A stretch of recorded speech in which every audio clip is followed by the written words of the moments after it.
And last year.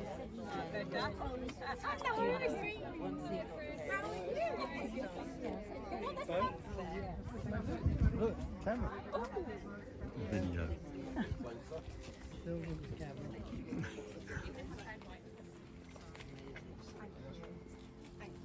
Over it and always in control. Her voicemails were wonderfully detailed. I would be scribbling notes, determined not to get a single matter or detail wrong. She would literally leave such long messages. And I'd have to remember and take note of everything very quickly whilst dashing from meeting to meeting. We didn't see eye to eye always on every decision, but deep down I knew she was right. She liked things done her way, and while Barbara relied on me, I relied on her. I wanted to be anything but by her side. Both times Barbara was hospitalised, I visited her whenever I could.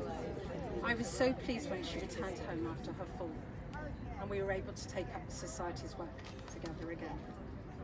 But a few months later, sadly, on Barbara's last day, I felt a strong need to see her, having visited her regularly at Watford General. I'd been busy out shopping with my mum for Christmas, but we went all the same. Even then, Barbara was talking about the Society, her responsibilities to Rickmansworth, and that's all the things that still needed to be done. She seemed more alert, and I felt sure she would recover again.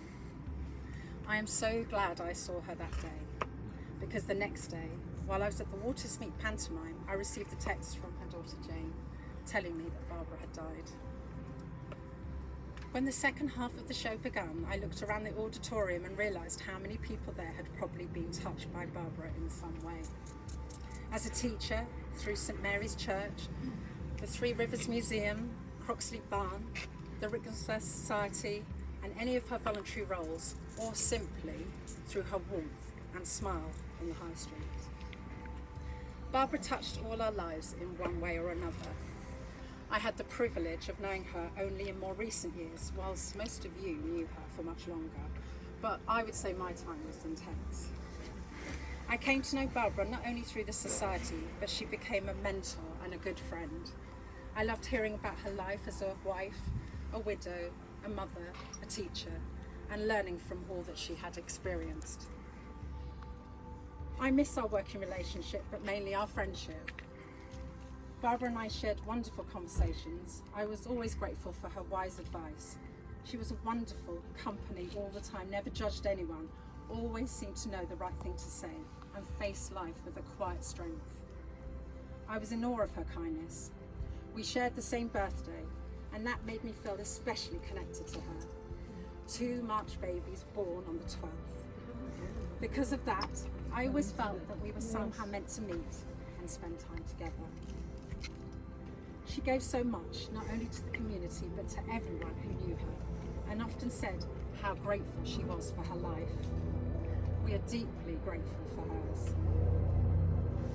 Barbara was the heart of the Society, and thank you, Peter, for introducing me to her and the Rickmansworth Society.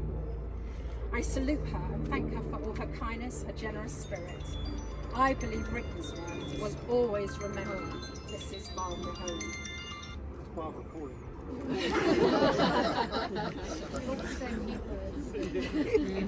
We need a plaque here in this rose garden so that people in years to come might come across it and wonder about the lady it remembers.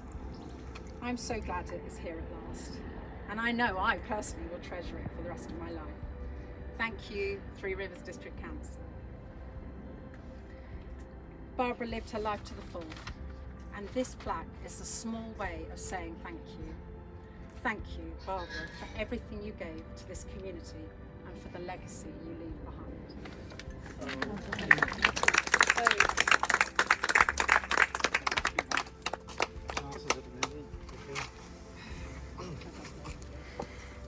To Barbara.